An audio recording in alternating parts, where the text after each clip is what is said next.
नमस्कार दसवीं क्लास।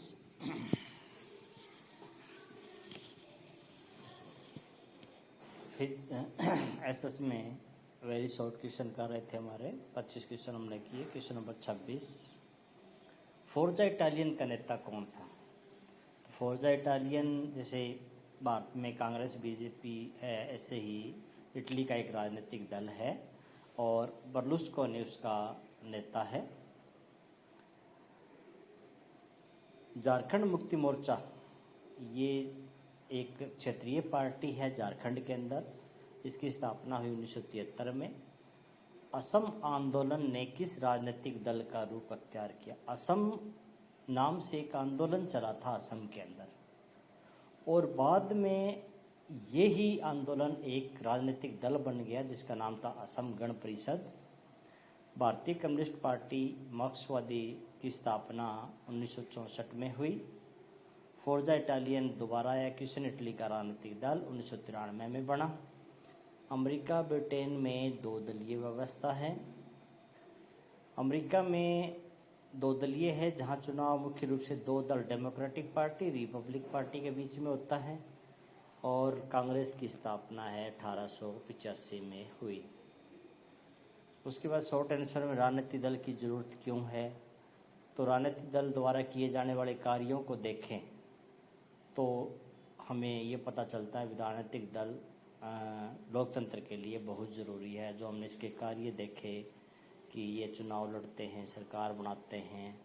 अगर राजनीतिक दल नहीं होंगे तो चुनाव में फिर प्रत्येक उम्मीदवार चुनाव में खड़ा हो जाएगा और अकेला व्यक्ति जनता से क्या वादा करेगा, क्योंकि अकेले व्यक्ति की सरकार बन नहीं सकती। और राजनीतिक दल हैं ये तो अपने नीति और कार्यक्रम बनाते हैं, क्योंकि ये तो अपने सभी सीटों पर अपने उम्मीदवार खड़ा करते हैं। तो अकेला उम्मीदवार कोई वादा नहीं कर पाएगा, कोई नीति परिवर्तन के बारे में नहीं बता पाएगा। सरकार बन भी जाए ऐसी परिस्थितियों में तो सरकार अनिश्चितता रहेगी, क्योंकि प्रत्येक व्यक्ति की अपनी इच्छा होती है। प्रत्येक व्यक्ति प्रधानमंत्री बनना चाहेगा जो कि संभव नहीं है। अब राजनीतिक दलों में तो जो दल के मुखिया किसी एक का नाम रख देते हैं, उसका नाम प्रधानमंत्री बना दिया जाता है। लेकिन अगर सभी अलग अलग हैं तो फिर सारे के हम प्रधानमंत्री बनेंगे, सारे के हमें ऊंचा पद मिलना चाहिए और जनता के प्रति फिर जवाबदेह कोई नहीं होगा, ना कोई उत्तरदायी होगा देश के प्रति। इसलिए राजनीतिक दल का होना बहुत ज़रूरी है।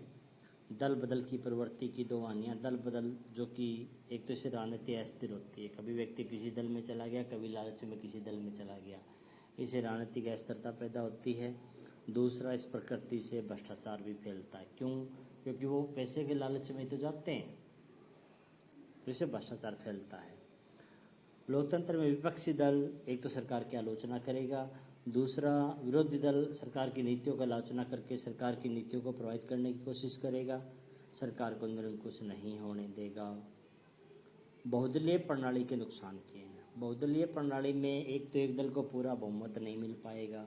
पूरा बहुमत नहीं मिलेगा तो सरकार गठबंधन की बनेगी और गठबंधन की सरकार है वो अस्थायी होती है, पता नहीं कब गिर जाए, कोई दल कब अपना समर्थन वापस ले ले और सरकार गिरने का डर। दूसरा, दीर्घकालीन योजना असंभव, क्योंकि बहुदलीय में सरकार स्थायी नहीं बन पाएगी। अगर सरकार स्थायी नहीं बनेगी तो सरकार फिर लंबी योजनाएं कैसे बनाएगी, क्योंकि सरकार को ये पता ही नहीं है ना कि सरकार कितने दिन चलेगी। क्योंकि गठबंधन की सरकार है, गठबंधन की सरकार में तो किसी दल ने समर्थन वापस लिया, सरकार गिरी। अकेले दल को बहुमत हो ना, फिर उसकी पता होता है कि उसकी सरकार पूरे टाइम चलेगी, क्योंकि खुद का बहुमत है। उसके बाद अगला क्वेश्चन है, किस प्रकार राजनीतिक दल जनमत का निर्माण करते हैं? तो राजनीतिक दल हमने इसके कार्यों में पढ़ा था कि राजनीतिक दल जनमत का निर्माण करते हैं। जनता को किसी मुद्दे पर राय एक जैसी नहीं होती, सभी लोगों की राय एक जैसी नहीं होती, सभी लोगों के विचार अलग अलग होते हैं और जो देश के लिए किस प्रकार लाभदायक नहीं होते, यह राजनीतिक दलों का कार्य होता है कि उन अलग अलग विचारों को इकट्ठा करना। जिनके विचार कांग्रेस से मिलते हैं वो कांग्रेस की तरफ आ जाएंगे, जिनके विचार बीजेपी से मिलते हैं बीजेपी की तरफ चले जाएंगे। अगर राजनीतिक दल इस कार्य के लिए आगे नहीं आएंगे तो बहुत से विचार फिर अलग अलग हो जाएंगे, जिन्हें कभी भी किसी प्रकार व्यक्त नहीं किया जा सकता, यह तो कोई राजनीतिक दल ही है जो विचारों को सुनता है, उन लोगों को इकट्ठा करता है, फिर एक निश्चित दिशा देता है। राजनीतिक दल की विरोधी दल के रूप में क्या भूमिका है? विरोधी दल के रूप में इसकी भूमिका है कि जो दल चुनाव में बहुमत प्राप्त नहीं कर पाता वो विरोधी दल की भूमिका निभाएगा। बहुमत मिला वो सरकार बनाएगा। विरोधी दल क्या करेगा कि जिस मुद्दे पर सरकार असफल होती है, विरोधी दल उन मुद्दों पर सरकार की आलोचना करता है।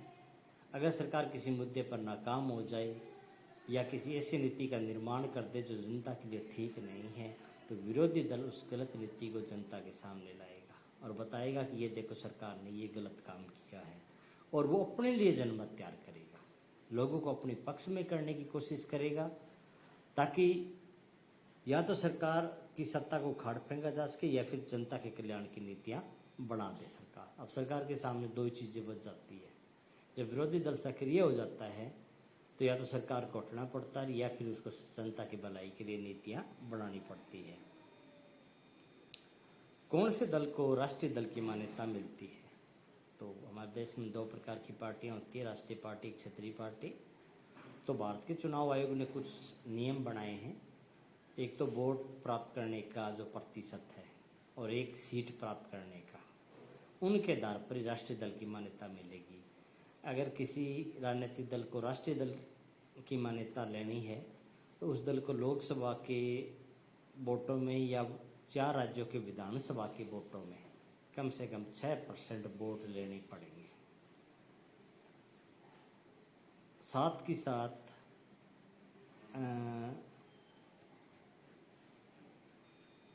लोकसभा की कम से कम 4 सीटें उसको जीतनी होगी।